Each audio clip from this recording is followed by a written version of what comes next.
Rubber Spider back again in the kitchen with another tasty treat for you.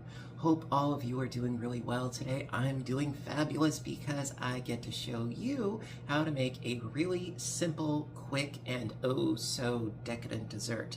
Today we are going to be making peanut butter blondies. Yes, you can use creamy, you can use chunky, whatever. I like the creamy stuff myself, but these are really good. Now, a while back, I did a video on how to make really simple blondies using a yellow cake mix. Today, we are going from scratch, and we are going to be making some really good blondies.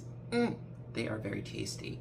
Now, just putting it out there ahead of time, I have one complaint, that the yield is fairly small because we're only going to be using an 8x8 dish, so you don't get a lot of them, but they're very, very tasty. So it kind of makes up for it, you know. And I like to cut them into 16 pieces, which means you get a slightly better yield than if you did like 8 or 9. But they are very decadent, they are very rich, and they are very moist and fudgy, and I think you guys are gonna like this. So without further ado, let's get started. Hello again.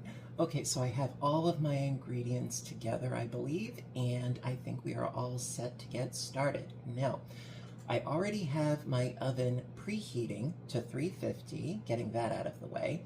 And then we have to do a little bit of melting of butter. Now this is 1 stick of unsalted butter.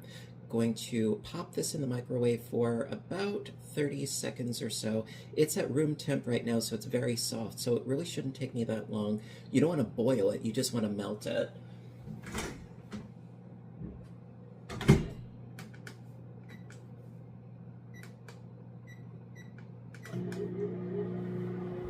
There we go. And what I really do like about this is that since we're using melted butter instead of very soft butter, the creaming, that's the preheat.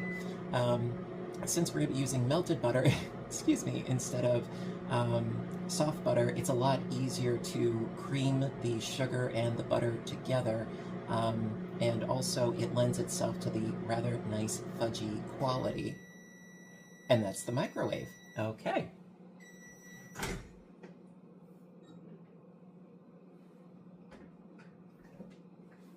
All these beep, beep, beeps. Okay, so nice and melty. Perfect. Gonna let this cool for just a little bit, and we're gonna get some other things going on here. Now, so to our nice big old bowl, going to add 1 packed down cup of light brown sugar. Plop. And also going to add 1 egg.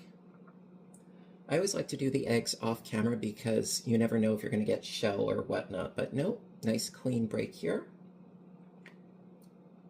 There we are. Okay, and going to start mixing this up. Break that egg yolk.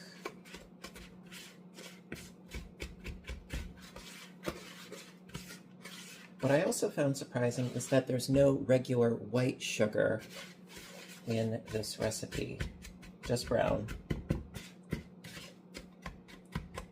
which also contributes to the really nice, chewy, fudgy texture. Break up all those little clumps.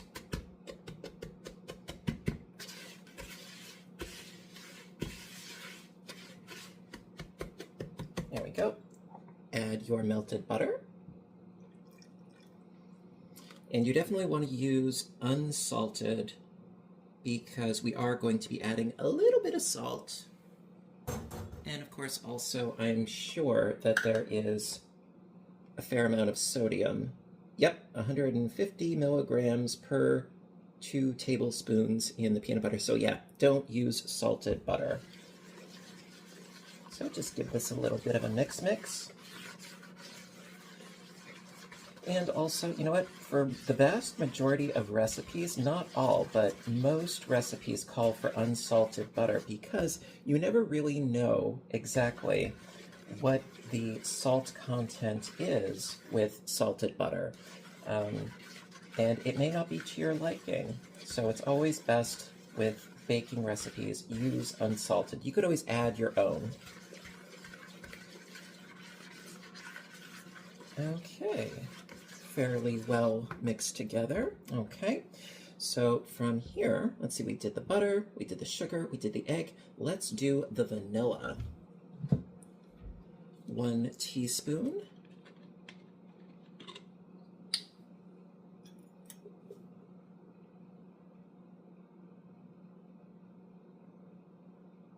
There we are.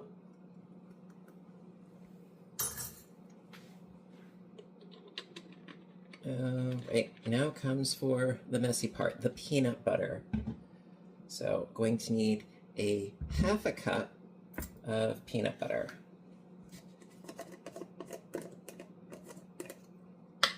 All that creamy goodness. Okay.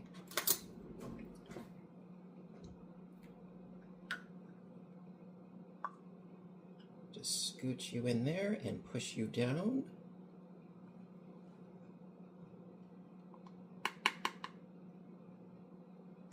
Now, are you a fan of the chunky or the creamy? I mean, me, I love the creamy peanut butter, but which do you enjoy more?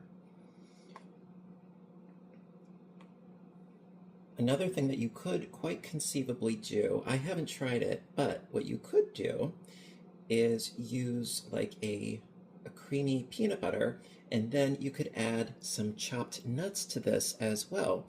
Whether they are peanuts or pecans, I think would be rather nice. So we've got our heaping 1/2 cup of peanut butter. Or walnuts, or ooh, hazelnuts. That would be good.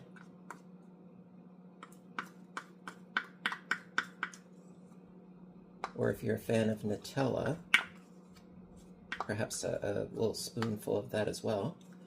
Okay. And there we go. All right, now I got all gooped. Hang on one moment, please. I'll be right with you.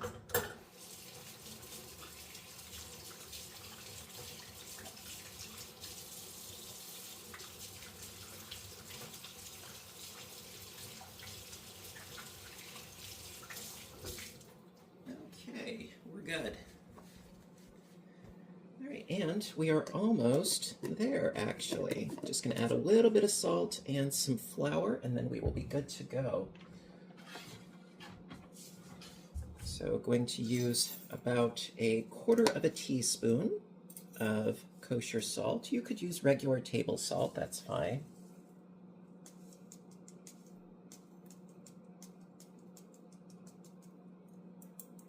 There we go.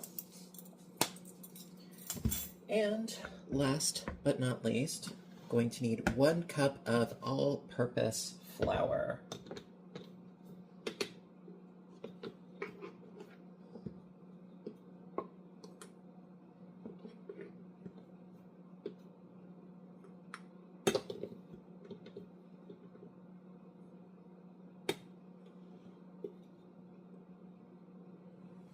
And then scrape off the top. And before I mix that in, actually, I'm going to mix this together a little bit, make it more homogeneous before we add in our dry ingredients. So yeah, this recipe, it is a lot easier than creaming the sugar and the butter together because that lends itself to using a stand mixer or an electric mixer. Or if you're a glutton for punishment like I am, I always like to do everything by hand. That's just how I am. Ooh, another good addition to this might be some chocolate chips.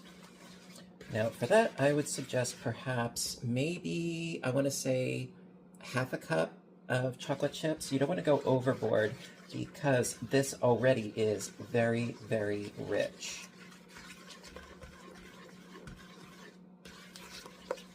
Okay, look at that num-numness.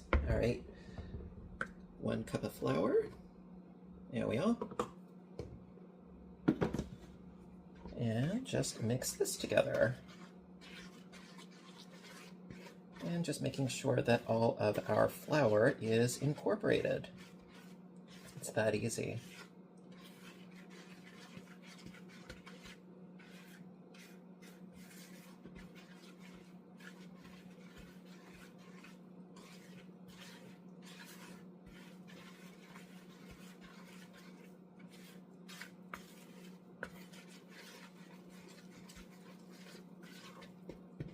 And we are just about there. Okay. All right, on to the next step. Okie dokie. So you are going to need an 8x8 dish. Now, what I personally prefer using is parchment paper. If you don't have any of that, I would strongly suggest spray this with a cooking spray. Me, I like to use parchment paper. I give it a good crinkle beforehand, and just going to shape this around.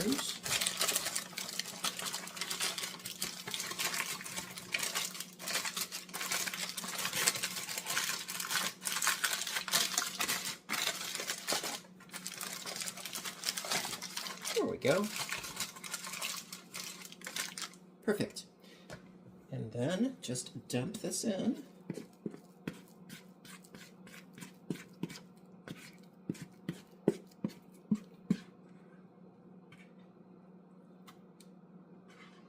Very thick, very decadent, but it's not so thick that it's difficult to manipulate.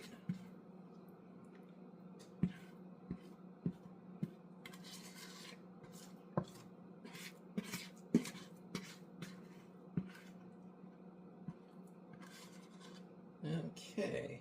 Oop. I'm gonna get that little good bit there. There we go. Okay. And just spread it out as evenly as you can. Be sure to get into the corners.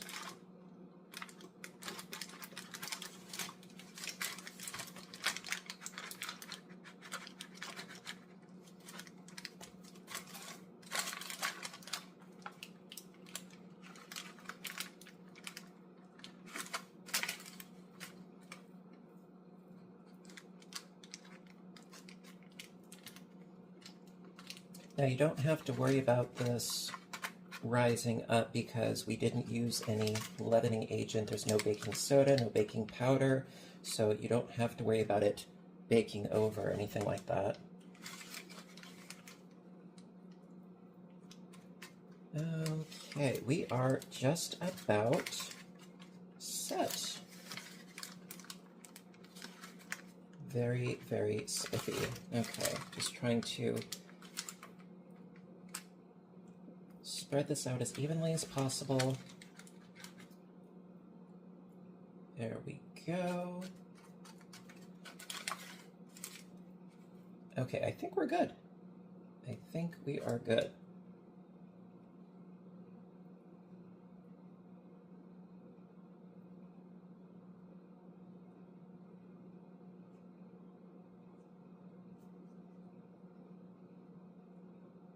Nice and pretty. Okay, so I already preheated the oven to 350, and we're going to put it in for roughly about 30 to 35 minutes. I tried the recommended amount of time for 20 to 25. I found that they were still a little too raw, a little too mushy, but they do set after they are done cooling, so you have to keep that in mind. Also, of course, oven temperatures and times may vary. That's the nature of the beast. But for me, it worked, with 350 for about 30 to 35 minutes. So we're going to go with that. And then, of course, you do the little toothpick test. So pop this on in. There we go. And going to set the timer for 30 minutes. And in the meantime, I can start cleaning up, and then we will do the unveiling. All right, I will see you in just a bit. Okay, so it's time to take these little guys out of the oven. Oh, looks good. Looks very, very nice. Just going to do the toothpick test, just to be sure. Right in the center. Goes in easy, pulls out clean, so we are all set to go. Now, I'm going to let these cool down completely before cutting them up. And like I said, I like to do 16, so cut it in half, cut the halves in half, and then cut it the opposite direction as well. And because we used parchment paper, it will lift out very, very easy. However, because of the fat content, you will definitely need to clean your pan regardless. But the point is that it'll come out very, very easily. So, that being said, I will meet back up with you when we are ready for the taste test. I'll see you in a bit. All right, so now it is time for the tasting. Of course, my favorite time for all these videos. I let the Blondies cool down completely, cut it in half, did those half also, and so I've got 16 of these cute little boogers, and I am delighted because I know that they're going to be delish. But to do proper justice, well, for science, we have to do the tasting. So, bon appetit.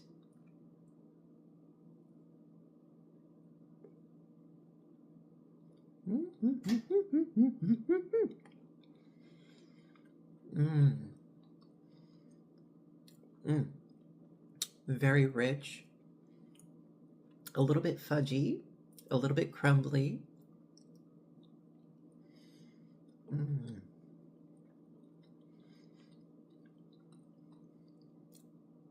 Very much a melt in your mouth kind of texture to it.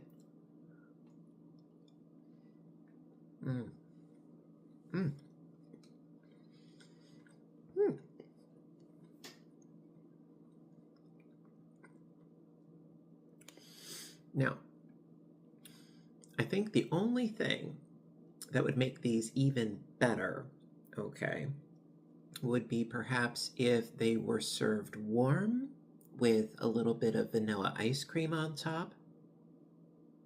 Yeah, I think that that would be even better. But I think that they are absolutely delightful. They are very quick, they're very easy, and I want you to give them a try. Yeah, granted, of course, if you're not allergic to peanut butter. Okay. Yeah, have you made this kind of a recipe before? Blondies in general, or perhaps, brownies with a peanut butter slant to them? Let me know in the comments section, have you done this sort of thing before? Also, it is possible that if I make them again, which I probably will, to also incorporate maybe some chocolate chips or maybe some chopped nuts. I think that for the sake of some texture, that might be interesting as well. I don't know. We'll see. But also, of course, in the comments section, I want to hear from you guys.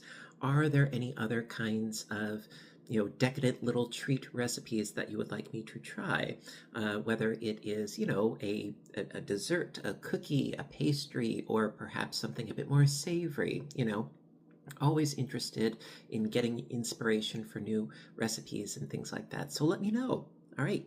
And as always, you know what to do until next time, right? I want all of you to stay inspired, stay caffeinated, stay making fun, fabulous, tasty treats in the kitchen for yourself and for those that you love.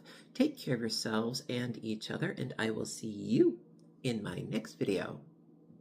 Bye for now, everybody, and have a great day.